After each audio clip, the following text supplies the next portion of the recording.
श्री स्वामी समर्थ.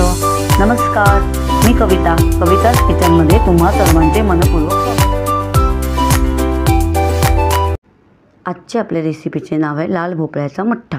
तर हे बघा, त्यासाठी मी असं डांगर घेतलेला आहे. हा बघा, तर त्यासाठी लागणारे साहित्य इथे अर्धा टेबलस्पून मी राई घेतले, अर्धा टेबलस्पून जिरं घेतले, अर्धा टेबलस्पून हिंग घेतले, एक मिरची घेतली बारीक कापून, थोडी कढीपत्त्याची पाने, ओल्या नारळाची चव घेतले, थोडी कोथिंबीर बारीक कापून घेतले आणि चवीनुसार मीठ घेतलेलं आहे आणि चवीनुसार साखर घेतलेली.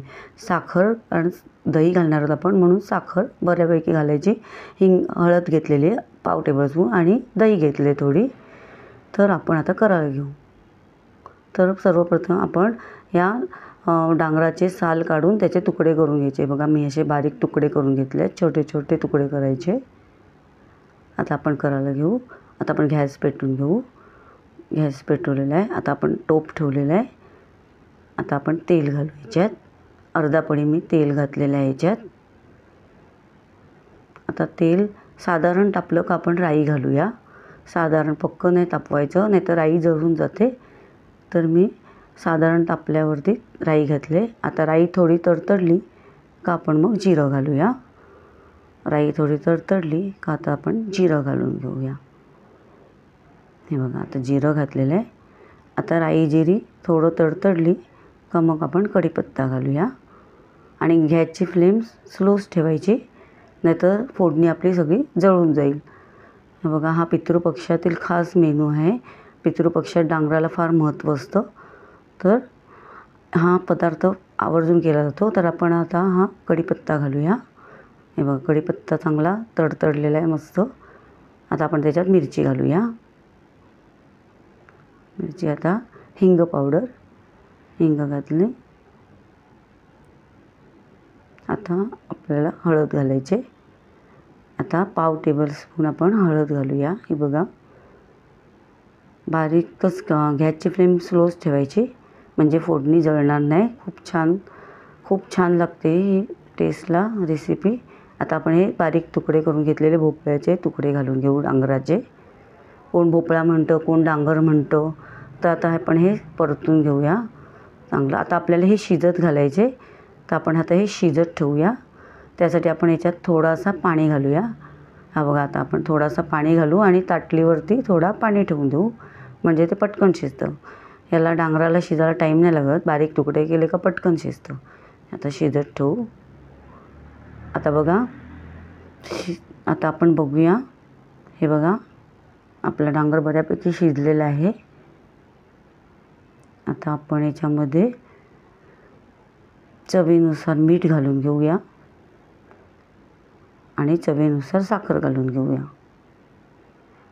चवीनुसार मीठ आणि चवीनुसार साखर घातली. आता साखर घालूया. साखरेने छान टेस्ट लागते, कारण आपण याच्यात दही घालणार आहोत. दही जर खूप आंबट असेल तर साखर घाला चांगली, कारण दह्यावरती साखर किती घालायची ते हे असतं. खूप छान लागतं. तुम्ही नक्की ट्राय करून बघा. आता 5-1 मिनटं ठेवूया. हे बघा, आता आपली 5-1 मिनटं झालेली आहेत. आता आपण बघूया. हे बघा, आपला डांगर चांगला आता शिजलेला आहे. आता काय करायचं आहे, आता आपण म्हणजे आता झालेलं आहे. आता सुक्कं झालं ना का घालवायचं, गॅस घालवायचा. तर त्याला चांगलं थंड होऊन द्यायचं, पूर्ण थंड होऊन द्यायचं. आता हे बघा, खूप थंड म्हणजे एकदम थंड झालेलं आहे. पूर्ण थंड झालं ना का आपल्याला याच्यात दही घालायचे, नाही तर मग ते फुटू शकतं. गरम ह्याच्यात नाहीच घालायचं. आता हे पूर्ण थंड झालेलं आहे. आता आपण याच्यात दही घालू. आता जशी त्याच्यात जाईल तशी दही घालूया, जशी मावेल तशी, म्हणजे जसं आपला डांगर जेवढा असेल त्या प्रमाणात आपण दही घालून घ्यायचे. हे बघा, अजून खूप छान लागते ही रेसिपी.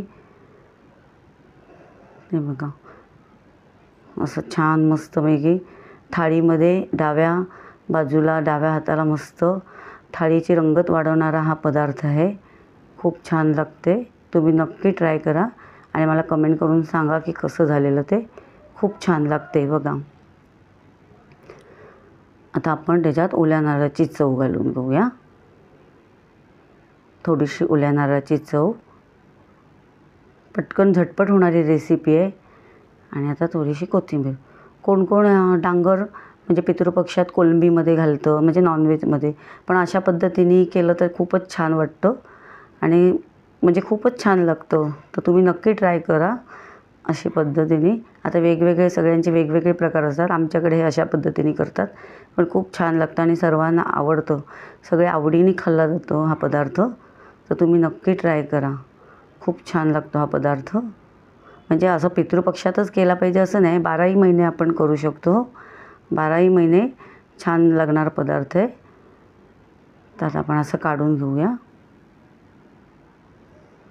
हे बघा खूप छान.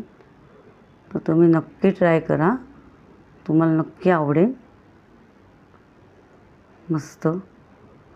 तर अशा पद्धतीने पितृपक्षातला खास मेनू हा डांगराचा मठ्ठा. तर तुम्ही नक्की ट्राय करा.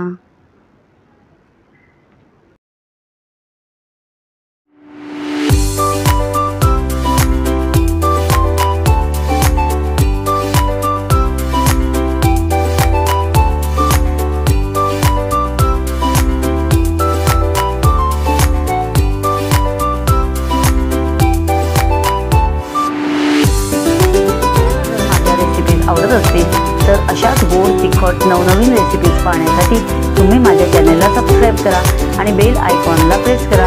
याने मी अपलोड केलेल्या रेसिपीज सर्वात आधी तुम्हाला पाहायला मिळतील. चला तर मग आज इथेच थांबू आणि नवीन रेसिपीज घेऊन पुन्हा भेटू. धन्यवाद.